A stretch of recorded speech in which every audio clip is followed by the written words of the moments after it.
Yeah, it works. Ladies and gentlemen, please take your seats. We are continuing right away.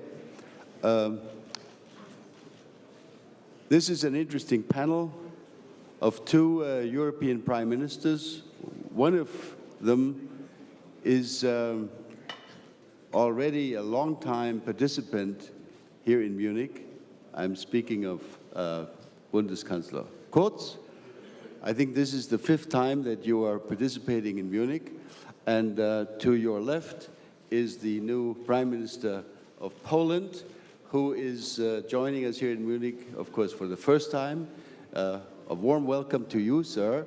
And I think the arrangement that we agreed was that you would speak to us first. Whether you speak from here or whether you want to address us from the podium is totally up to you.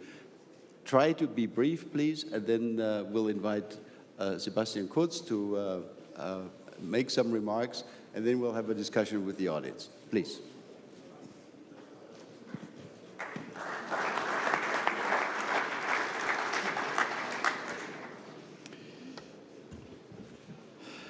Ladies and gentlemen, sehr geehrte Damen und Herren, political decisions in the EU sometimes often take 15 minutes late after 15 minutes late. It's the opposite to what is sometimes perceived as the decision-making process in the military area. So I'll try to be brief, as was requested a couple of seconds before. We often think about the European politics, we describe it in axes, like the Franco-German axis or Mediterranean axis or Central European. I prefer to think about us rather as a circle, like in our flag, many stars, all with their wishes and peculiarities, but all needing to perform together in harmony if we want to be better in our defense, overall defense system and border protection system. Border protection should be one of our priorities going forward. So stronger Europe for me means better defense sector, better cooperation in the context of the defense sector, and better border protection. In this conference, I think 11 years ago, President Putin made his famous speech marking new era in the relationship between Russia and Europe, and actually he delivered what he promised. And 1 year later, there was an attack on Georgia. A couple of years later, there was an attack on Ukraine. And I think we should bear this in mind while thinking about security in Europe, because this Russian question is no longer a CEE question. It's a question for the whole of NATO and the whole of the European Union.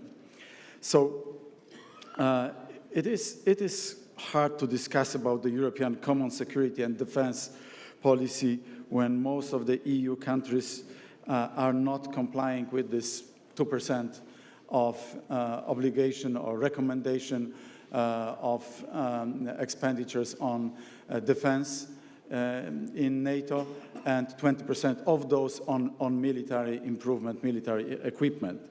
So I think first we have to build, in the context of 29 nations, of building NATO, a path how to get to this 2% percentage points, so that we do not have those free riders who live under Pax Americana but pretend to be self-sufficient in the context of security.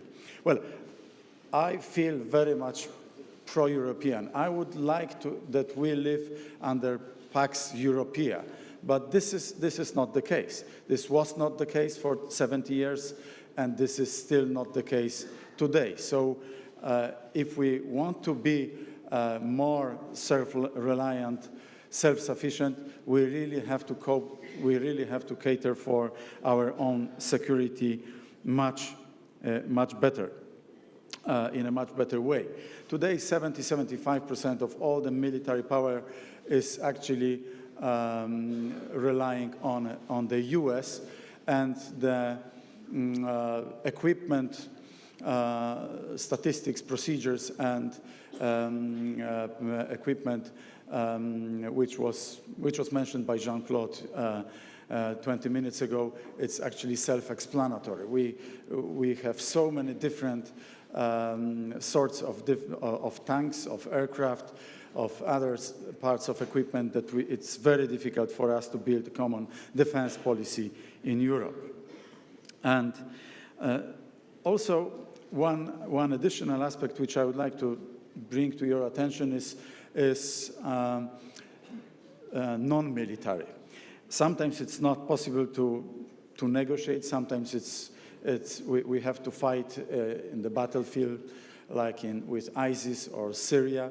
But we have to also be able to help in situ in those countries to bring more hope, prospects for development in Northern Africa, in the Middle East. So security is also about fighting with poverty, fighting with climate changes, as it was mentioned 5 minutes ago, and with exclusion altogether. So what kind of response we should have to this, should there be on this new environment which some people call hybrid warfare, hybrid wars? So first, we should have more of the traditional types of military forces, more cooperating with each other. So Poland supports very much PESCO initiative, European Defence Fund, permanent structured cooperation. More steel tanks and not only think tanks, because we are good in think tanks in Europe, but maybe we have too little of those traditional forces, which are very important vis-à-vis some hybrid type warfare like ISIS, or traditional and hybrid like Russia.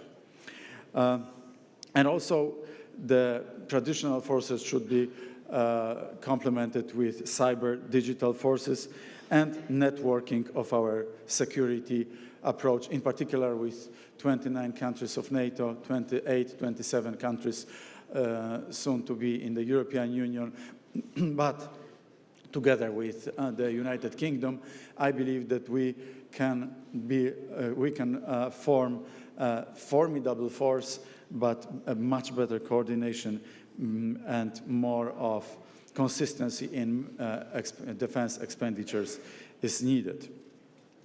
So the common defense requires also common strategy and responsibility, and it must be executable on a national level as well. So some people sarcastically say about chair forces and PowerPoint rangers. It's another way of naming these think tanks. I think it's very important to build one strategy to be consistent vis-à-vis addressing other challenges like refugee problems, poverty problems, climate changes, but consistent defense strategy is extremely important in our case. And when we look back, the appeasement policy of the 30s or the town policy from the 70s did not work. We can clearly say that it was not effective. So we should have real strategies, real plans, and real forces prepared for the hybrid wars and traditional wars. In Western Europe, we kind of forgotten about the traditional type of jeopardies in all this field, but in Western Europe, in the context of Bosnia, Herzegovina, Georgia, or Ukraine, we have not forgotten about those. There must be no appeasement for aggressors and violators of international law. No give and take with those who, given the finger, want to take the whole hand. So, summarizing all of those thoughts, I would put also a lot of emphasis on cybersecurity. The EU needs to be its cybersecurity guardian, which aims to protect the European companies against foreign attacks and European societies against foreign attacks. And also, I think that in summary, we need a kind of new Bretton Woods, not in terms of new fixed exchange rate system, but common response for cyber security threats, common strategy in the overall border protection, external border protection, migration towards migration, because it's not sufficient if countries alone bring about their own strategies. Russia became a powerhouse in information warfare, and this has to be taken into account as well. And a sign of how, well, I think it's a kind of misperception, I've read in the recent survey in Germany that Germans trust more Russia than the United States. I won't comment this, but I think it's a kind of complete misperception. So we need 4 S's: stronger, smarter, safer, and more solidarity-based European Union and NATO, and in that context focus on those common challenges around us, like border protection, refugees, climate changes, cyber security, and also not to forget about the traditional context of all the military defense and at least 2 percentage points of GDP spent on defense equipment and defense expenditures. Thank you very much. Thank you. Thank you, Mr. Prime Minister. Herr Bundeskanzler. Federal Chancellor. Sehr geehrter Herr Premierminister, Prime Minister, ladies and gentlemen, and in particular, Ambassador, thank you very much for inviting me. You welcomed me as a long-standing participant of this meeting. I'm not sure that 5 years is really such a long time, but from the perspective of a 31-year-old, 5 years are a long period of time. As someone who grew up in Austria, from a very different geographical position, different historic position than Poland, security to me has always been a matter of course. It's not something you really need to think about, you need to discuss, because it's something you have anyway, given from God, if you will. But recently, our perspective, even the perspective of my generation, has somewhat changed. In the past decades, military threats and terrorism were existent, but they were so far away in other regions of the world. But now we in Europe, as the younger generation, have had to realize that security does not go without saying, even though we'd like it to be. The crisis in Ukraine is still far away from being resolved. In the Middle East, Arab Spring has turned into winter. And in Africa, we can see that migration movements can destabilize Europe, and that problem has not been solved either, and might even escalate in future. If we look a little further ahead, we can see that centers of power have shifted. The United States have an economic power that is stronger than ever before, but they are retreating from the world stage. China has been filling this vacuum in political terms and in economic terms. Another thing has changed. In the past, it often appeared that big fish eat small fish, But nowadays, the impression is that fast fish eats slow fish. But it's not just the challenges around us that have increased. When I look at the years I spent as a Minister for Foreign Affairs and European Affairs, my impression is that the challenges within the European Union have grown as well. Sometimes we seem to have taken a wrong turn. In order to secure durable peace in the European Union, we removed the internal borders a long time ago. But without proper protection of external borders, these internal borders are in jeopardy as well. To me, it has always been unbelievable, but now it has turned into a fact. We must be the ones to decide who is allowed to enter. We must be the ones to protect our external borders. That is the only way of ensuring that a Europe without internal borders can remain a matter of course in future. In order to secure prosperity in the long run, we, as the European Union, have created a level playing field for everyone. We have set up the single market.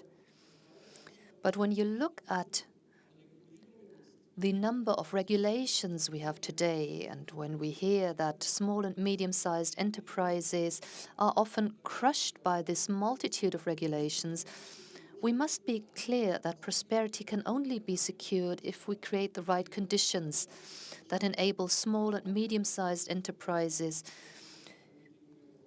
to be in a position to use all these benefits. In some areas, we have taken a wrong turn, as I said, and very often my feeling is that we are paralyzing ourselves. We get caught up in contradictions. We've created structures that are no longer viable. In recent years, when I was a Minister for European Affairs, I have often had the impression that as the European Union, we're sometimes acting like an old married couple, the West complaining about the East, the North complaining about the South. And then we've got those self-proclaimed vanguard, those who consider themselves progressive, and they complain about those they consider to be out-fashioned. I've had the impression that in the European Union, we need to repair these problems. We have contributed to making the European Union what it is today. I'm a member of a generation who has always benefited from the achievements, and I'm extremely grateful for this. When I was 18 years old, I was privileged to witness 10 new member states joining the European Union, and now 14 years later we see that the first country is preparing to leave the EU. If we as EU want to regain our strength, we must refocus on what the original idea of the European Union was. Even though the motto was only decided in the year 2000, unity in diversity, it still describes very well what the original idea of the European Union was or was meant to be. We need to make sure that this motto, unity in diversity, does not turn into something else, into a motto that says harmonized but separate. As the European Union, we're trying to take great pains to synchronize small things, but sometimes we have lost our focus on what is truly important, the fundamental questions. So I think we really must return to this original focus, to the original idea of the EU, and only then will we have the power we need on the international stage. If we return to thinking about the big issues, we will be able to regain our strength on the international stage. The freedom of movement in Europe, open borders. In order to preserve all that, we must focus once again on protecting our external borders.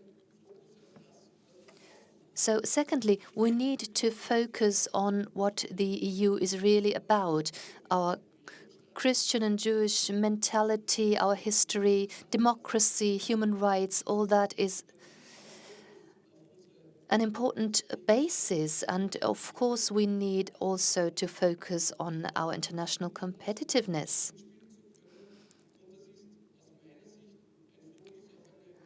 I believe we need to focus on stronger cooperation on security and defense matters as well. We as a neutral country, of course, have a special role to play here. But we have declared our willingness to cooperate in the PESCO effort, and we want to make our contribution. When it comes to defense and security policy, the motto "Unity in Diversity" is also applicable. So it's not, we call upon not just Austria, but other neutral states as well. The different legal situation must be respected. I firmly believe that if we as European Union become stronger internally and economically, if we secure our borders and contribute towards European stability, that will create the right basis for becoming an important player on the international stage, and that goes not only for Europe, but worldwide. We are a small country, but we are happy to make our contribution. Thank you very much. Vielen Dank. Vielen Dank, Herr Bundeskanzler. Thank you very much, Chancellor. We have 10 minutes left for a multitude of questions that we have. Who wants to ask the first question? Mr. Bütikofer, you've asked the question before, so let's take somebody else.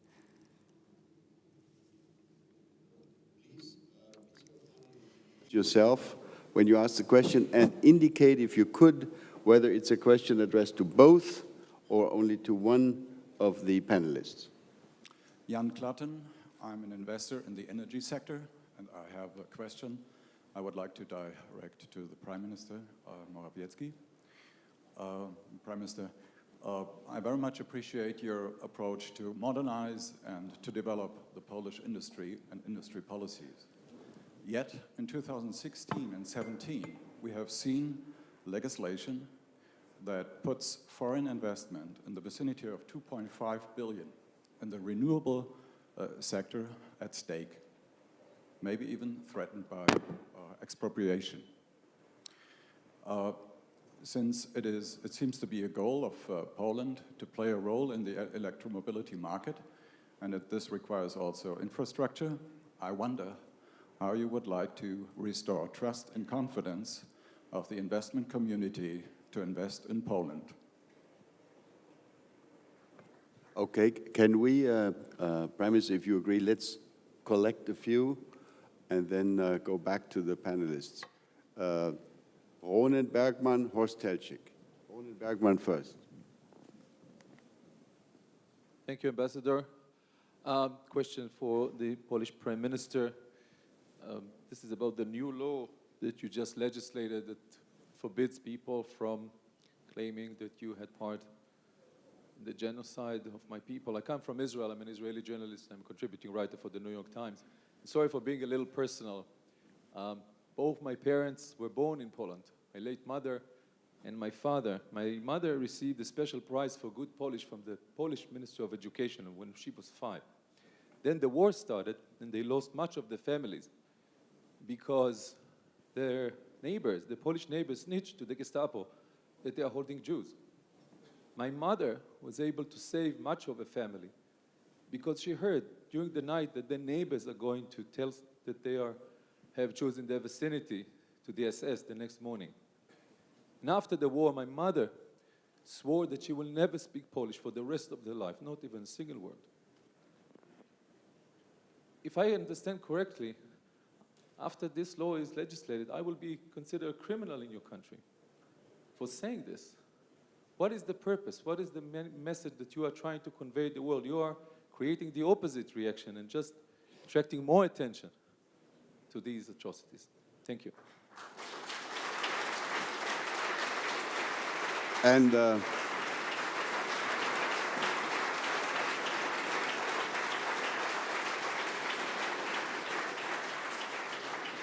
Thank you, Ronan. Horst Telchik, please.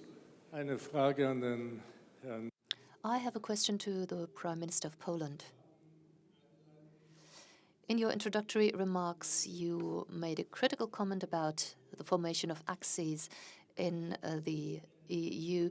Does that mean that the Weimar format between Germany and Poland and France is at an end? That was a format which served the harmonization of our policies with regard to Russia. Second question, what about the Visegrad countries? Are they not in the process of doing what you criticized, creating a new axis within the European Union? Can I ask you whether there are any questions to Chancellor Kurz? Mr. Bütikofer. Man muss die Lücken finden. Oh, you have to ask the right questions. In your speech, Chancellor, you stressed the fact that it is important to harmonize the East and the West in the EU. Are you prepared in Nord Stream 2 to show solidarity with Poland and to prioritize the Baltic neighbors and Ukraine and to make sure their interests are not violated? Now, let's go back to our panelists. Mr. Prime Minister, do you like to start? Sure. No. So with regard to the first question, the total amount of foreign direct investment over the last 2 years was by far the highest in Polish history, in particular all the greenfield investments. So the trust of investors is there. And if there is any changes in legislation, which every now and again happens in every country, as all of you know, it has to be clarified. And as far as I know, there are some changes already in the pipeline with regard to the renewables, because this was basically the main topic of the main part of your question. And I hope that there will be a compromise found with those investors. But maybe 60 seconds of history of Polish energy sector, which will be also an introduction to my second reply to the second question. In the post-war era, Poland was left on the wrong side of the Iron Curtain, and we couldn't develop our nuclear power plants, other sorts of energy. We have to base our energy system solely on coal, 100% on coal. And now we, vis-à-vis the Kyoto Protocol, we are actually reducing our CO2 emissions by far, in the quickest way, by far, comparing to other EU countries. But it's still a very high percentage point in terms of dependency on coal. But please take into account this context, historical context. We couldn't develop other sorts of power. To the second question, it's extremely important to first understand that, of course, it's not going to be punishable, not going to be seen as criminal to say that there were Polish perpetrators, as there were Jewish perpetrators, as there were Russian perpetrators, as there were Ukrainian, not only German perpetrators. But Polish embassies had to react 260 times only in 2017 with regard to the expression Polish death camps, Polish concentration camps. Well, ladies and gentlemen, there were no Polish death camps. There were no polnische Vernichtungslager. There were German Nazi death camps. And the mere fact that we have to explain it today stems from our history again. For 50 years after the Second World War, 45 years precisely speaking, we couldn't defend our case. So there was no Polish independent state. Any atrocities during the Second World War, and anybody who wants to know what was the occupation, German occupation in Poland, on the Polish soil, I I would invite to the discussion to historical research, because this is something completely beyond your imagination, completely beyond imagination of, like, many of you probably heard about Lidice village in the Czech Republic. My Czech friends were very good in promoting this Lidice, forgive this word. In Poland, we had 800 of Lidice, which is 800 villages which were completely annihilated, exterminated by German Nazis. In Poland, on the Polish soil, I should have said, because there was no Poland during the Second World War. On the Polish soil, this was the only place on earth where all the families, all the neighbors, all the villages were killed for helping our Jewish brothers and sisters. In Poland, we lost 6 million of people during the Second World War, the highest percentage lost amongst all the nations on earth vis-à-vis our population. And maybe this would require a very long answer. I have to shorten because of time. There is a book by Gunnar Paulsson, a Swedish-Canadian historian, who did a very thorough research on Warsaw during the Second World War, how many Jews were hiding in Warsaw and how many Polish families were helping those Jews. In numbers, it looks like this. At least around 30,000 Jews were escaped Warsaw Ghetto, and they were helped by 3, 4 times, 5 times more of Polish citizens, even if this was a under death penalty threat for the whole family. And at the same time, he has actually made a research how many Poles were denunciating to Gestapo, to Germans on the Jewish friends and brothers.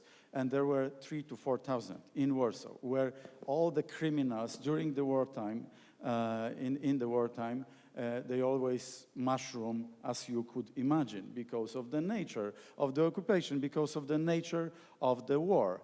So, notwithstanding this, Poland was the only country in the German-occupied Europe where there was no puppet-type government. So, in all this context, of course, there will not be any prosecuting of people who would be saying, "Oh, there were Polish perpetrators," because there were Polish perpetrators. But we cannot agree with mixing perpetrators with victims, because this would be, first of all, offense to all the Jews and all the Poles who suffered greatly during the Second World War.